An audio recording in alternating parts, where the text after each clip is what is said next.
Hello students, welcome to all.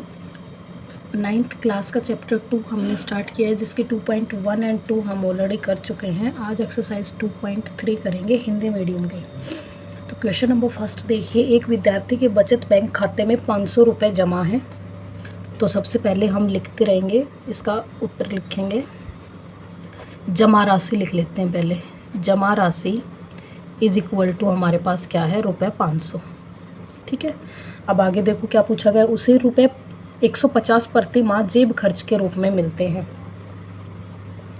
जेब खर्ची राशि इज इक्वल टू हमारे पास हो जाएगी 150 रुपये 150। ठीक है।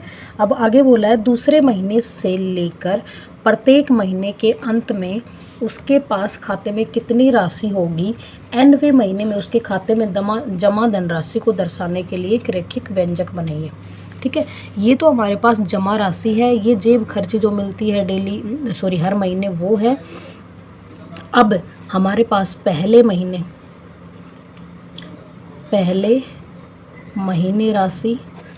महीने राशि कितनी हो जाएगी, देखो 500 तो पहले से ही थे उसके खाते में जमा। अगली बार 150 रुपये जमा कर दिए, जैसे ही उसको जेब खर्ची मिली बैंक में डिपॉजिट कर दिया। दूसरे महीने राशि इज इक्वल टू क्या हो जाएगा, 500 तो रहेगा ही रहेगा जो पहले था। 150 पहले महीने में सबमिट कर चुके और 150 फिर से कर देगी इस महीने के लिए जो भी विद्यार्थी हमारा। अब इसको एक बार टोटल भी लिख सकते हैं आप। यहाँ पे 650 आ जाएगा और यहाँ पे क्या आएगा, 800 हो जाएगा। अब तीसरे महीने इसी तरह से कुछ महीनों का निकाल लो, फिर आपको एक पैटर्न ऑब्जर्व होगा कि क्या पैटर्न से हमारे पास सबमिट हो रहे हैं पैसे। 500 तो रहेंगे ही, और 3 मंथ्स के लिए 150 150 हम 3 महीने के लिए सबमिट करेंगे, 950 हो जाएंगे। इसी तरह से फिर चौथे महीने कितनी राशि हो जाएगी हमारे पास, 4 टाइम्स आप यूज कर दोगे। 500 तो स्टार्टिंग में सबमिट है, वो रहेंगे ही रहेंगे। और ये हमारे पास 150 चौथे महीने, क्योंकि ये फर्स्ट महीने सबमिट किए, ये सेकंड महीने, ये थर्ड, ये फोर्थ। 300 600 और 500 1100 रुपये हो गए। ठीक है। अब इसमें एक पैटर्न आप देख पा रहे होंगे, यहाँ 1 टाइम 50 मल्टीप्लाई हुआ, तो इस इक्वेशन को हम इस तरह भी लिख सकते हैं, 500 + 1 × 150। इस वाली इक्वेशन को हम क्या लिख सकते हैं, 500 + 2 × 150। और इस वाली इक्वेशन को हम लिख सकते हैं 500 + 3 × 150, कि 150 3 बार यूज हुआ है।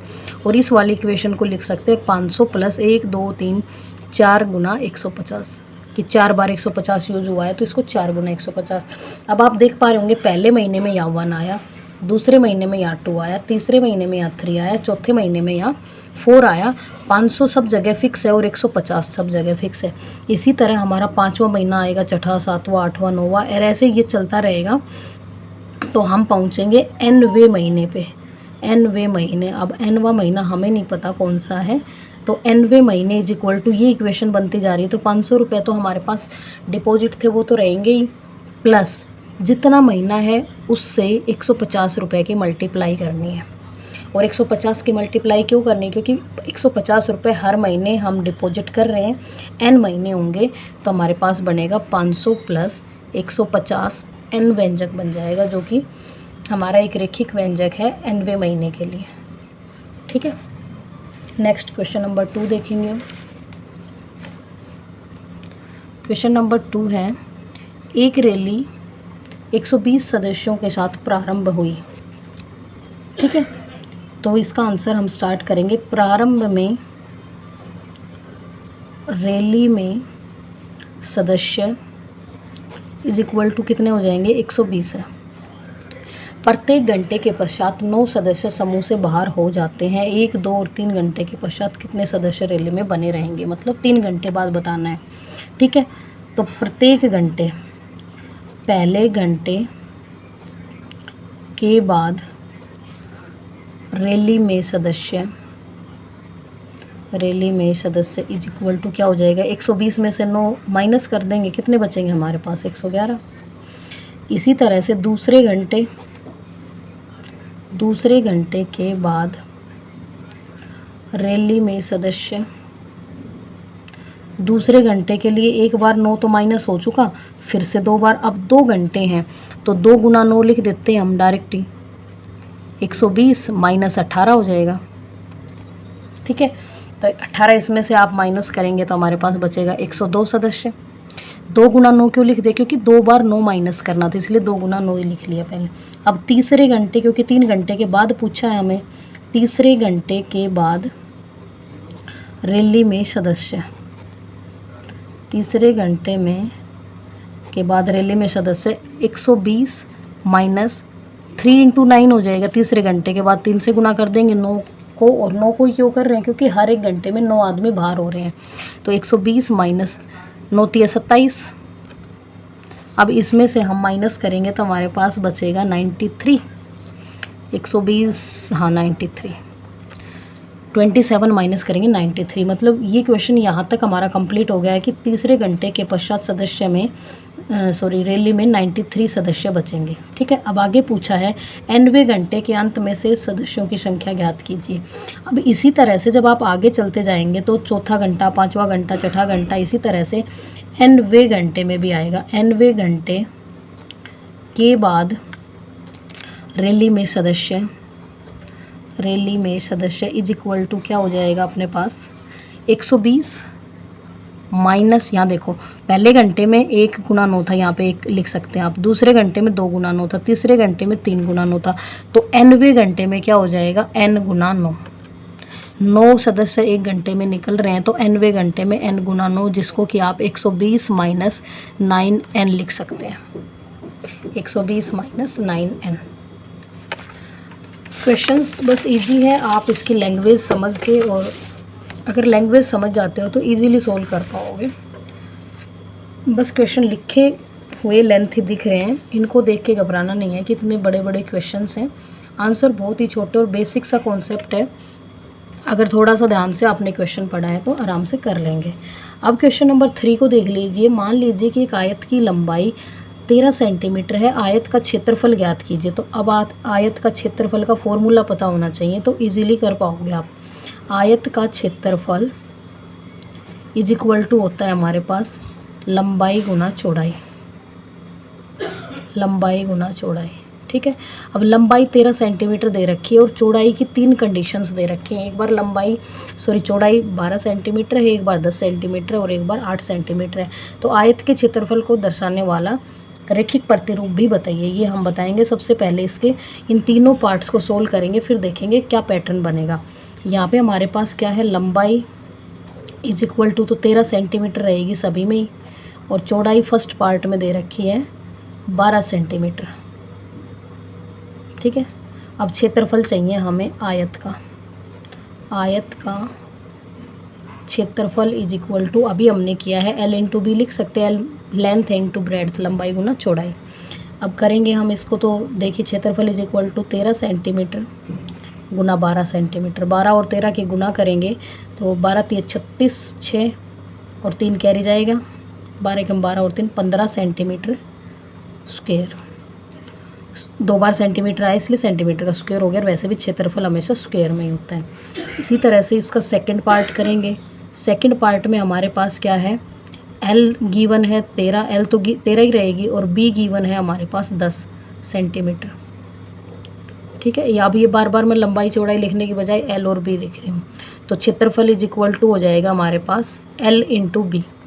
L 13 है, B 10 है, 130 सेंटीमीटर स्क्वायर। ठीक है, इसी तरह से इसका थर्ड पार्ट होगा। थर्ड में हमारे पास L 13 सेंटीमीटर रहेगी, कॉमन दे रखी है क्वेश्चन में स्टार्टिंग में ही सबके लिए, और B हमारे पास रहेगी 8 सेंटीमीटर। क्षेत्रफल निकालेंगे। क्षेत्रफल is equal to L into b होगा। L 13 है, 13 8 104 हो जाएगा सेंटीमीटर। ठीक है, इस तरह से कर लेंगे। अब लास्ट लाइन में पूछा गया है कि आयत के क्षेत्रफल को दर्शाने के लिए रैखिक प्रतिरूप और बताओ। तो रैखिक प्रतिरूप आपके पास क्या हो जाएगा, रैखिक प्रतिरूप L तो फिक्स ही है इस क्वेश्चन में, इंटू बी हो जाएगा। ये है इसका रैखिक प्रतिरूप 13B। 13 लंबाई है हमारे पास, फॉर्मूला होता है L/B, तो L तो फिक्स ही है हर एक क्वेश्चन के लिए, B बार बार चेंज हो रही है, इसलिए ये रेखिक प्रतिरूप बनेगा 13 × B की वैल्यू चेंज होती जा रही है। ठीक है, नेक्स्ट क्वेश्चन नंबर 4 देखेंगे। Same as it is ditto question है, बस इसमें आयतन याद करना है। मान लीजिए कि एक आयताकार बक्से की लंबाई 7 सेंटीमीटर, चौड़ाई 11 सेंटीमीटर। अब की बार लंबाई और चौड़ाई दोनों फिक्स कर दी हैं, बक्से का आयतन ज्ञात कीजिए। तो अब सबसे पहले तो आपको बक्से का आयतन मीन्स वॉल्यूम बोलेंगे इसको इंग्लिश में, और इसका फॉर्मूला पता होना चाहिए। बक्से का आयतन हमारे पास हो जाएगा, बक्से का आयतन इज इक्वल टू लंबाई गुना चौड़ाई गुना ऊंचाई, तीनों की मल्टीप्लाई। LBH भी लिख सकते हैं इसको, LBH, L गुना B गुना H। ठीक है, अब हमारे पास लंबाई और चौड़ाई दोनों फिक्स दे रखी है, ऊंचाई चेंज करके दी है। देखो first part, second and third question की तरह ही है, अलग अलग पार्ट बनाए हैं। तो आयतन is equal to first part के लिए हमारे पास होगा L/B/H। L हमारे पास फिक्स है 7 सेंटीमीटर, B भी फिक्स है हमारे पास 11 सेंटीमीटर, एंड फर्स्ट पार्ट में H है हमारे पास 5 सेंटीमीटर। ठीक है, तीनों की मल्टीप्लाई करो, 11 77 हो जाएगी, 11 7 जा इंटू 5 करोगे, 5 7 35, 3 कैरी जाएगा, 5 7 35 और 3 38, 385 सेंटीमीटर की क्यूब होगी है। सेंटीमीटर की घात 3 होगी, क्योंकि 3 बार सेंटीमीटर आया है, आयतन हमेशा क्यूब में ही होता है। 11 7 77, 5 7 35, 3 कैरी गए, 5 7 35 और 3 38। ठीक है, इसी तरह से इसका सेकंड पार्ट करेंगे हम। सेकंड पार्ट में भी आयतन निकालना है, आयतन इज इक्वल टू L/B/H हो जाएगा। तो L हमारे पास 7 सेंटीमीटर है, फिक्स है, B भी फिक्स है हमारे पास 11 सेंटीमीटर। सेकंड पार्ट में जो H है वो हमें 9 सेंटीमीटर लेनी है। ठीक है, तो 11 7 जा 77 इंटू 9 हो जाएगा, और 9 7 63, 6 कैरी जाएगा, 9 7 63 और 6 69, 63 और 6 69। ठीक है, सेंटीमीटर क्यूब, सेंटीमीटर की पावर 3 हो जाएगी। इसी तरह से इसका थर्ड पार्ट करेंगे हम। थर्ड पार्ट में भी हमारे पास क्या होगा, आयतन is equal to, formula same ही रहेगा, आयतन इज इक्वल टू L/B/H होगा। L फिक्स है 7 सेंटीमीटर, B फिक्स है 11 सेंटीमीटर, एंड H हमारे पास थर्ड पार्ट में यहाँ देखो 13 सेंटीमीटर दे रखी है, 13 सेंटीमीटर। तीनों की मल्टीप्लाई करेंगे, 11 7 77 हो जाएगा, इंटू 13 मल्टीप्लाई करोगे तो 13 7 91, 9 कैरी जाएगा, 13 7 91 और 9 100, 1001 सेंटीमीटर की पावर 3 आ जाएगा आयतन। ये थे 3 पार्ट इस फोर्थ क्वेश्चन में दिए गए थे, कि जिसमें आपके पास लंबाई और चौड़ाई तो फिक्स दे रखे थे, 7 एंड 11 फिक्स दे रखे थे, लेकिन ऊंचाई अलग अलग बता के 3 पार्ट सोल्व करने थे, जो कि हमने तीनों कर लिए हैं। अब इसका लिखना है रेखिक प्रतिरूप, मतलब जर्नल फॉर्म। तो रेखिक प्रतिरूप क्या हो जाएगा इसका, रेखिक प्रतिरूप फॉर्मूला तो वही रहेगा LBH। तो L हमारे पास फिक्स है 7, फिर B हमारे पास फिक्स है, और H हमारी बार बार चेंज हो रही है। तो इसके लिए जर्नल प्रतिरूप बनेगा हमारा, रेखिक प्रतिरूप बनेगा 11 7 77 H। 77 तो रहेगा ही रहेगा हमारा, हर एक क्वेश्चन के लिए H चेंज होती रहेंगी अकॉर्डिंग टू क्वेश्चन। ठीक है, अब नेक्स्ट क्वेश्चन करेंगे, क्वेश्चन नंबर 5। तो ये इस एक्सरसाइज का लास्ट क्वेश्चन होगा, क्योंकि 2.3 में हमारे पास 5 क्वेश्चंस हैं। अब इसका देखिए, सरिता 500 पृष्ठों वाली एक पुस्तक पढ़ रही है, तो कुल पृष्ठ लिख लेंगे पहले। तो कुल पृष्ठ इज इक्वल टू 500। कोई भी एक बुक है जिसमें हमारे पास 500 पेज है, वह प्रतिदिन 20 पृष्ठ पढ़ती है। प्रतिदिन पृष्ठ पढ़ती है, पृष्ठ मतलब पेज ही होता है, पढ़ती है इज इक्वल टू 20। एक दिन में 20 पेज पढ़ लेती है, 15 दिनों के पश्चात कितने पृष्ठ शेष रह जाएंगे। तो एक दिन में अगर 20 पढ़ती है तो 15 दिन में कितने पढ़ेगी, 15 से गुना कर देंगे हम। 15 दिन में पृष्ठ पढ़ेगी इज इक्वल टू क्या हो जाएगा, 20 20 एक दिन में पढ़ती है तो 15 दिन में मल्टीप्लाई हो जाएगा, 300 पृष्ठ आ जाएगा। 15 दूनी 30 और एक जीरो लगेगा। 300 पृष्ठ क्या है 15 दिन में पढ़ लेगी। लेकिन हमसे यहाँ पूछा है 15 दिनों के पास कितने पृष्ठ शेष रह जाएंगे, तो निकाल देंगे। 500 टोटल थे, 300 पढ़ लिए तो माइनस कर देंगे। 500 माइनस 300, 200 बचेगा। 15 दिनों के बाद शेष पृष्ठ मतलब बचे हुए पृष्ठ कितने हो जाएंगे, कुल पृष्ठ माइनस 15 दिन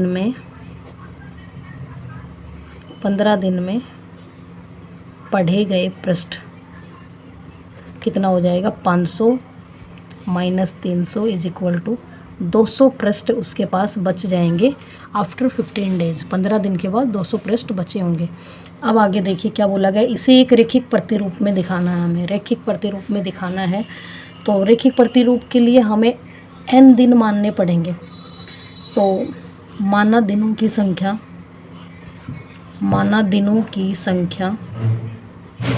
इज इक्वल टू n है, ठीक है।